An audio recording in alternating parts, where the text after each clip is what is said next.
It is one of the fastest growing technologies your kids may be watching and using, video game live streaming platforms like Twitch.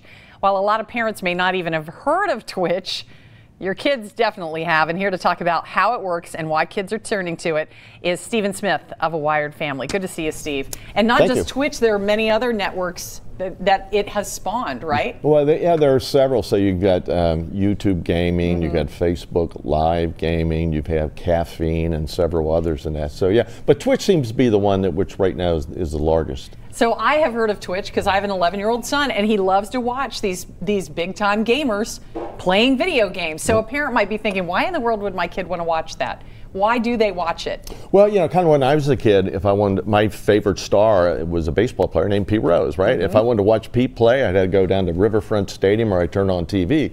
Today, some video gamers are every bit as big as these baseball and football players. And where do you go to see them? You go to places like Twitch. Yeah, and they have whole conventions for this. Colleges are offering esports as a major now. Absolutely. Okay, so let's talk about first some of the concerns that might be arising if you're not watching what your kids are watching on Twitch. Sure. Well, my number one concern, regardless whether it's Twitch or whatever, is the amount of time that kids are on these devices, right? If they're on for more than 2 hours a day, you begin to run into some potential issues as far as mental health issues.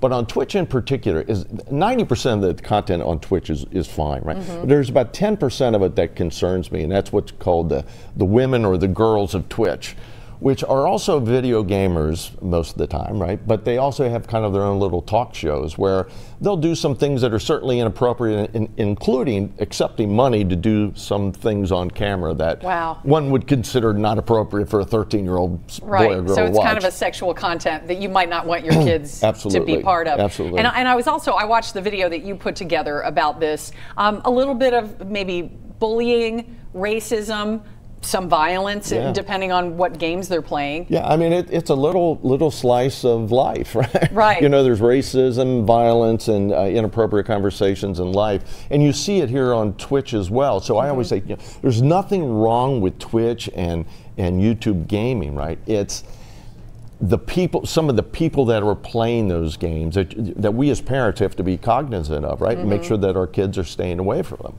What are some of the positive things about this technology? Well, some of it is just the sense of community that these kids have, which is a good thing. You also learn how to play your video games better from that perspective. So it's like any of the video games that are out there or any of the apps that are out there, if they're used properly, it's not an issue. But I know the majority of parents, the last 200 parents I've spoke to, only 2 have ever heard of Twitch. Wow. And 15 to 26% of kids in the greater Cincinnati area are using it. Well, it has 15 million users on there every single day. Which is incredible, Twitch does. Right? Yep. And I mean, I think the main warning that you have about this is the same that you have about the phone, the iPad, anything. You liken it to giving your kid the keys to the car. That's exactly right. And if parents think of it in terms of Netflix, a lot of great stuff on Netflix, right? Sure. But there's a percentage of content you don't want your kids to watch.